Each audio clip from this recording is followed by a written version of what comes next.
কিছু গল্প থাকে যা শেষ হয়ে গেলেও মনে থাকে সারা জীবন। আজকে আমি তোমাদের সবাইকে শেয়ার করব তেমনই একটা গল্প। এটা এমনই একটা গল্প, এক ভালোবাসা, এক কষ্টের এবং একটা অপূর্ণ জীবনের। একটা মেয়ে যার বিয়ে হয়েছিল মাত্র 13 বছর বয়সে। এই ছোট বয়সে সে ঢুকে পড়ে নতুন একটা জীবনে আর নতুন একটা দায়িত্বে। কোনো কিছু বোঝার আগেই যেন তার বিয়ে হয়ে যায়। যদিও বিয়েটা বাবা মার ইচ্ছাতেই হয়েছিল, সে তখন ছোট, কতটুকুই বা কি বোঝে। সময় গড়াতে থাকে, তার জীবনে চলে আসে তার স্বামী। মানুষটা তাকে খুব ভালোবাসতো আর খুব বেশি যত্ন করত, সব সময় যেন তাকে কেয়ারের উপরে রাখতো। মেয়েটার প্রত্যেকটা ইচ্ছার গুরুত্ব দিত ছেলেটা, একদম ছোট ছোট খেয়ালগুলো একদম ভালো করে রাখতো। এত বেশি যত্ন আর এত বেশি কেয়ার মেয়েটা পেয়েছিল যে সেই ছেলেটাকে তার পৃথিবী মনে করেছিল। মেয়েটার কাছে ফিল হওয়া শুরু করেছিল যে তার স্বামী তার কাছে তার পৃথিবী। অনেকেই তাদের বলতো যে এই ছেলেটা এই মেয়েকে এত ভালোবাসে যে এদের মধ্যে যদি কোনো কিছু হয়ে যায় তাহলে হয়তো ছেলেটা বাঁচতেও পারবে না বা ছেলেটার কিছুই থাকবে না। সত্যিই প্রশংসা করে বলতে হয়, তাদের ভালোবাসার সম্পর্কটা ছিল খুব যত্নের আর খুব আবেগের এবং ভালোবাসার। মেয়েটি শুরুর দিকে অ্যাডজাস্ট করে নিতে পারেনি।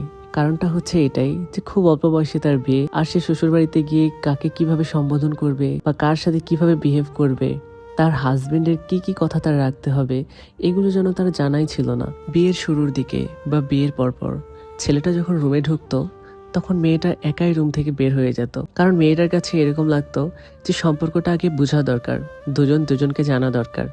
এতটুকুই সে বুঝতো, কারণ বয়সটাও যে কম ছিল। ছেলেটা মেয়েটা সবকিছু বুঝতে পারে এবং বলে, তুমি যেদিন আমাকে আপন করে নিবে ঠিক সেদিনই আমরা একসাথে থাকবো বা ঠিক সেদিনই আমরা একসাথে কোথাও ঘুরবো। তোমার আমার প্রতি বিশ্বাস এবং ভালোবাসার জন্য আমি অপেক্ষা করব, আমি সময় নিব।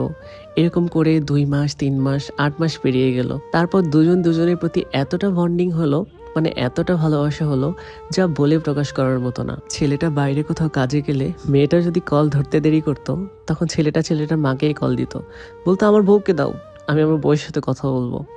এতটা সে তার বউকে ভালোবাসতো। আর এটা মেয়েটার কাছে খুবই ভালো লাগতো। ছেলেটা ছোট ছোট যত্ন যেন মেয়েটাকে পাগল বানিয়ে ফেলতো। কিন্তু এই সুন্দর মুহূর্তগুলো যেন বেশি দিনের জন্য স্থায়ী ছিল না।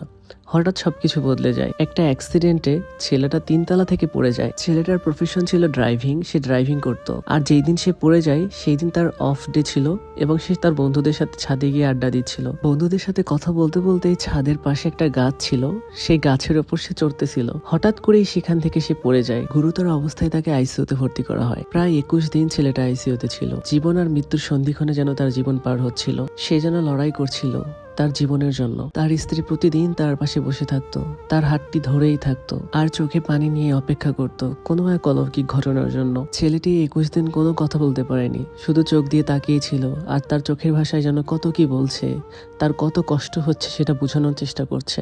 সে যেন বুঝতেই পেরেছিল সে হয়তো আর বাঁচবে না, কিন্তু তার স্ত্রী আশা করেছিল হয়তো কোনো একটা অলৌকিক কিছু ঘটবে আর হয়তো সে ফিরে আসবে। মাত্র 30 দিনও হয়নি তার মৃত্যু হয়ে গেছে, কিন্তু তার চলে যাওয়া মানে মনে হচ্ছে কোনো একটা জীবনেরই শেষ হয়ে যাওয়া।